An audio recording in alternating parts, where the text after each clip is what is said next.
السلام عليكم. معكم دكتور عبد الرحمن نصار. النهارده هنتكلم عن خراج الأسنان. ما هو خراج الأسنان وسبب خراج الأسنان وعلاج خراج الأسنان؟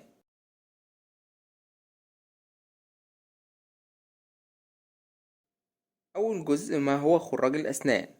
هو عبارة عن ورم مليان صديد، والصديد عبارة عن مادة بيضاء مصفرة اتكونت نتيجة مقاومة الجسم للبكتيريا ونتج عنها الصديد. هنتكلم دلوقتي عن أسباب خراج الأسنان.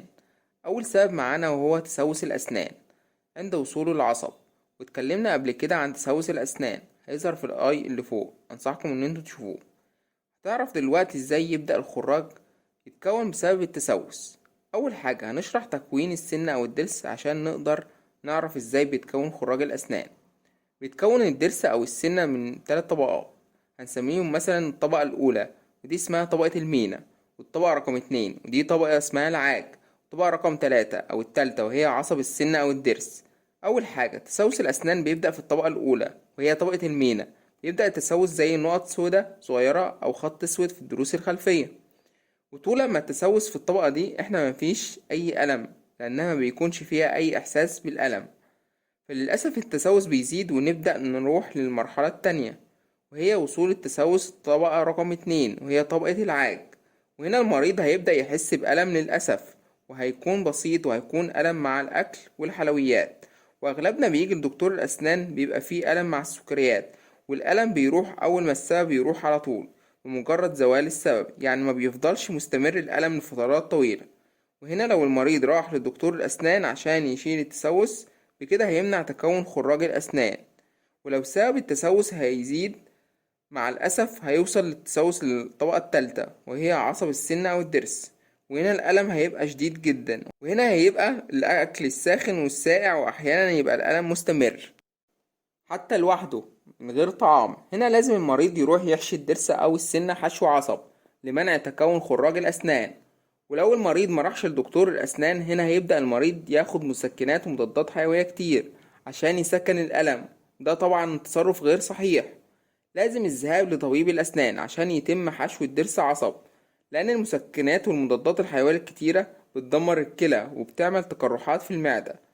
آخر حاجة، لو ما تمش علاج الضرس هيحصل تعفن لعصب السنة أو الضرس، لأن البيئة مناسبة جدا للبكتيريا.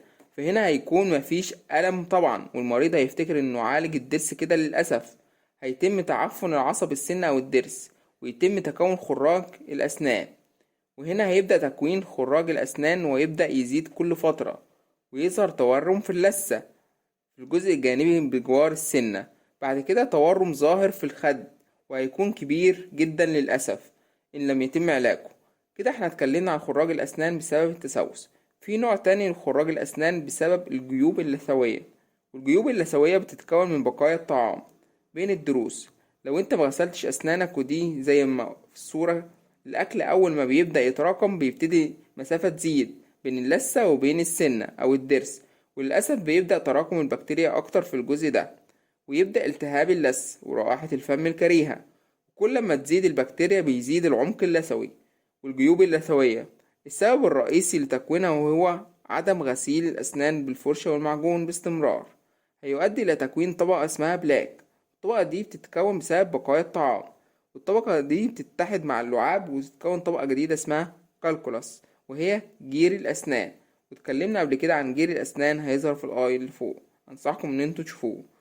والطبقة دي صعب تنظيفها في المنزل، ولازم نروح لطبيب الأسنان لإزالتها. والطبقة في الأول بيكون لونها أصفر وبسيطة، وبعد كده بتتحول للون الغامق وبتبقى سميكة.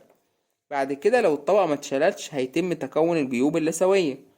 وزي ما قلت، كل ما البكتيريا بتزيد كل ما العمق اللثوي بيزيد، وبكده البكتيريا هتوصل لنهاية الجذور السن أو الضرس، ويتم إصابة عصب السن أو الضرس بالبكتيريا.